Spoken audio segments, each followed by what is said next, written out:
Our hymn of the day is Stand Up for Jesus.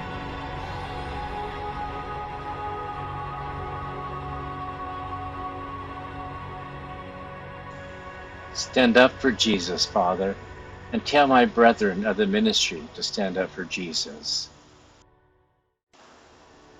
Those are the dying words of the Reverend Dudley Aikens Tang, who lived from 1825 to 1858. He was a priest at the Epiphany Episcopal Church in Philadelphia. He was an outspoken, uncompromising preacher whose powerful sermons against slavery unfortunately met with disapproval by his church members. Forced to resign, he founded the Church of the Covenant and started a noonday Bible study at the YMCA. He held a revival that attracted over 5,000 people. During the revival, the 29-year-old priest prophetically proclaimed, "I would rather that this right arm was amputated at the trunk than I should come short of my duty to you in delivering God's message." 2 weeks later, while he was watching a corn thresher, he stretched out his hand to pat a mule. His sleeve got caught in the cogs, and his arm was torn, and it had to be amputated. His friend and colleague, the Presbyterian minister, the Reverend Dr. George Duffield, took up Tang's challenge and wrote the words of our hymn. Duffield tells us, "I caught my inspiration from the dying words of that noble young clergyman, the Reverend Dudley Aikens Tang." Born in Carlisle, Pennsylvania, in September of 1818, Duffield graduated from Yale in 1837 and New York's Union Theological Seminary 3 years later. Serving many churches from Brooklyn to Philadelphia from 1840 to 1860, he gave the manuscript of his words to the Sunday school superintendent to use for children in 1858.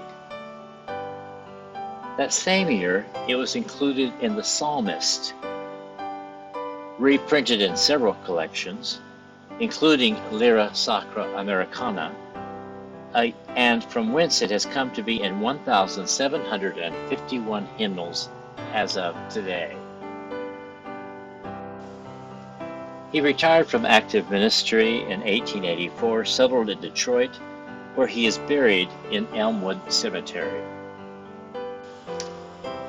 The composer of our music is George James Webb,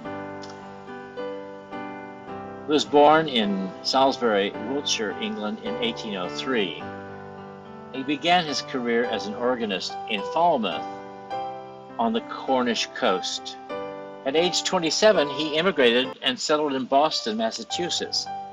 The hymn tune, named after his last name, is from "'Tis Dawn, the Lark is Singing," his secular song performed as a musical aboard ship. In Boston, he became the organist at the Old South Church and was there for 40 years, while belonging to the Swedenborgian Church of the New Jerusalem, where he also tickled the ivories.